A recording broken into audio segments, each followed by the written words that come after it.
Brooklyn Beckham has accused his own mother of embarrassing him at his wedding. Not behind closed doors. Not through friends. Publicly. He claims Victoria Beckham ground against him, nuzzled him on stage, and hijacked a moment that was meant to be sacred, his first dance with his wife. It's an allegation so uncomfortable it has split fans down the middle and blown the Beckham family feud wide open again. This didn't come from a tabloid leak or anonymous sources. It came directly from Brooklyn himself, in an extraordinary Instagram statement that broke years of silence. According to Brooklyn, he stayed quiet for as long as he could. He says he tried to keep family matters private. But he claims that ongoing press narratives and what he calls countless lies pushed him to the edge. The statement is framed as an act of protection, not for himself, but for his wife, Nicola Peltz. Brooklyn says she has faced endless abuse, and that his hush only allowed it to continue. At the center of everything, he places their wedding day. Not as a happy memory, but as the moment everything devastated. The day that was supposed to unite two families is now being presented as the emotional breaking point that changed his relationship with his parents forever. And that's why this story is different. This isn't just celebrity gossip. This is a direct challenge to the carefully managed image of brand Beckham. An accusation that behind the polished facade, something deeply personal went very wrong. According to Brooklyn, the moment that still haunts him unfolded in front of hundreds of guests. He says U.S. singer Mark Anthony called him onto the stage during the reception. What was supposed to be a romantic moment, a continuation of the celebration with his new wife, suddenly shifted in a way he claims he never agreed to. Brooklyn claims that his mother, Victoria Beckham, appeared and joined him on stage. But this wasn't a brief, affectionate mother-son dance. In his words, it crossed a line. He claims Victoria danced inappropriately, describing behavior that left him feeling more uncomfortable and humiliated than ever in his life. He says the attention moved away from Nicola and onto a moment he insists should never have happened at his wedding. Sources later filled in what Brooklyn did not spell out directly. Reports describe Victoria grinding and nuzzling Brooklyn, with her arms wrapped around him as guests watched. Page 6 went further, claiming she leaned into his neck in a way that shocked people closest to Nicola. For Brooklyn, this wasn't playful or harmless. He says it overshadowed the most important moment of his wedding day. A moment he says had been planned weeks in advance as a romantic first dance with his wife. And that's where the emotional damage apparently became visible. Sources claim Nicola was devastated. She is said to have run out of the reception in tears, overwhelmed and humiliated as the spotlight shifted away from her. One account describes her face swollen from crying, friends urging her to return, only for her to spend the rest of the evening submissive and heartbroken. Brooklyn's accusation is blunt, that his mother hijacked a moment that belonged to his marriage, and that the damage from that night never healed. One dance. Two completely different versions of reality. What happened next depends entirely on who you believe. According to page 6, the moment on stage triggered an immediate and emotional reaction from Nicola. Sources claim she ran out of the reception in floods of tears after watching Victoria wrap her arms around Brooklyn and nuzzle into his neck in front of the guests. One insider was blunt. They said Victoria took that moment from Nicola, calling it the God's truth. The room, they claimed, split immediately. On one side, the Beckham's guests were cheering, laughing, and lapping it up. On the other, the Peltz side of the room fell silent. The contrast was described as stark and uncomfortable.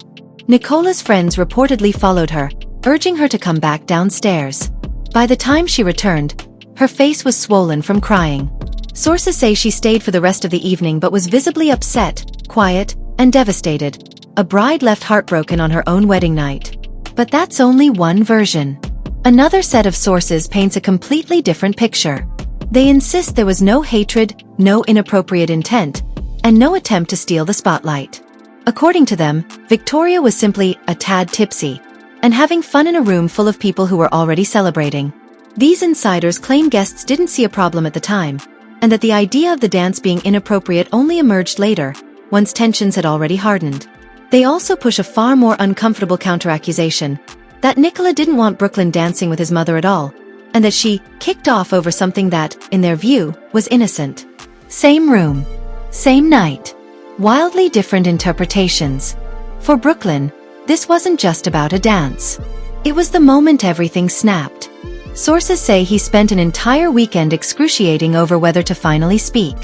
At one point, he allegedly told his wife, "Fuck it, this ends now." What followed was a 6-page statement, written in his own words, accusing his family of controlling narratives, spreading lies, and putting reputation above his marriage. This was the point of no return. If you're watching closely, this is where the Beckham family feud stops being reparable and becomes permanent. Subscribe now, because what comes next explains why this story only gets darker from here. But there's a problem. Because when you check the timeline, it doesn't match. This is where Brooklyn's version of events runs into a serious problem. Because there is an official record of that night, and it doesn't come from anonymous sources. It comes from Vogue. In its glossy coverage of Brooklyn and Nicola's wedding, Vogue lays out a clear timeline of how the reception unfolded. According to the publication, the couple's first dance had already happened earlier in the evening. It was a romantic moment set to South African singer Loyiso's rendition of Elvis Presley's Can't Help Falling in Love. That detail matters. Vogue then reports that Mark Anthony took to the stage later in the reception to perform his hit I Need to Know. And it was during this performance, not during the first dance, that Brooklyn danced with his mother. More importantly, Vogue states that Brooklyn invited Victoria onto the stage himself. She wasn't waiting in the wings. She wasn't called up to intrude a romantic moment. She joined him after the first dance had already come and gone. David Beckham and the couple's 10-year-old daughter Harper then reportedly joined them on stage as well, turning it into a brief family moment rather than a private exchange. That version of events directly contradicts Brooklyn's fiery claim that his mother hijacked his first dance. A moment he asserts had been planned weeks in advance and stolen from his wife in front of everyone. So now the story cracks in a new way. Either Vogue's carefully documented account is incomplete, or Brooklyn's memory of the night has been shaped by years of unanswered hurt and resentment. And that leaves one massive question hanging in the air.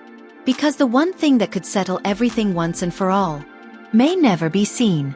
In most celebrity wedding scandals, the footage surfaces within hours. This one never did, and that's not an accident. Brooklyn and Nicola enforced an ultra-strict no-phones policy at their lavish Florida wedding. All 500 guests were required to surrender their devices on arrival, sealed inside electronically locked pouches. In return, they were given retro flip phones that could only take basic photos. The result was total control. Every piece of professional footage from that day, every angle, every moment, belongs exclusively to Brooklyn and Nicola. No leaked clips. No guest recordings. No accidental uploads. Which means the only visual proof of what actually happened on that stage exists in files the couple alone controls. And that's where the power dynamic shifts. On one hand, releasing the footage could immediately validate Brooklyn's claims and silence critics who point to the Vogue contradiction. It would be undeniable proof, the ultimate receipts. On the other, it would force him to relive a moment he says deeply embarrassed and hurt both him and his wife, now on the most public stage imaginable. So instead, the vacuum has been filled with speculation. Online, fans and critics have taken over, creating thousands of memes and parody videos imagining what Victoria's inappropriate dancing might have looked like. The jokes have gone viral, turning a deeply personal accusation into internet entertainment. Sources say Victoria is devastated at being reduced to a punchline, mocked without a single frame of real footage ever being seen. And that's the brutal reality of this feud. No video means no closure. Only competing stories, growing resentment, and a public left to decide who they believe, without ever seeing the truth for themselves. The wedding dance wasn't the first time Brooklyn claims his mother crossed a line. In his statement, he accuses Victoria of canceling Nicola's wedding dress at the last minute, framing it as another moment where his wife was deeply hurt and left feeling undermined on what should have been the happiest day of her life. It's a powerful accusation. But once again, the public record tells a more complicated story. Vogue's post-wedding coverage paints a very different picture. Nicola didn't wear a Beckham design at all. She walked down the aisle in an elaborate Valentino haute couture gown, a dress her stylist later said was the result of years of planning. According to Vogue, Nicola made multiple trips to Rome, worked closely with Valentino's creative director Pier Paolo Pacioli, and attended fittings both in Europe and the US to perfect every detail. Nothing about the process suggests a last-minute scramble or a cancelled design. That contradiction matters, because it mirrors the pattern already forming in this feud. Brooklyn presents moments as emotional betrayals that permanently scarred his marriage. Public documentation presents those same moments as carefully planned, professionally executed events. Two realities. Two narratives, both claiming to be the truth. And that's what makes this family feud so toxic. It isn't built on one argument or one misunderstanding. It's built on years of unresolved tension, competing memories, and a growing belief on both sides that the other is rewriting history. As Brooklyn went public, the rest of the family stayed largely silent, with one exception. Days after the statement, David Beckham broke his silence during a live television appearance. Without naming Brooklyn directly, he spoke about social media, its power, and the dangers of what young people can be exposed to online. He accentuated that children make mistakes, that mistakes are part of learning, and that sometimes parents have to let them happen. It was a carefully chosen response. Controlled. Non-confrontational. But it also underscored the divide. On one side, Brooklyn has chosen a public computation, a detailed statement accusing his parents of controlling narratives and prioritizing status over truth. On the other, the Beckham family appears to be leaning on limitation, silence, and indirect messaging. Neither side is backing down. Each believes their version of events is the real one. Each feels wronged. And with every public statement, meme, and counterclaim, the gap only widens. What began as a wedding dispute has turned into a full-blown family fracture played out in real time. And right now, reconciliation doesn't just seem unlikely. It looks further away than ever.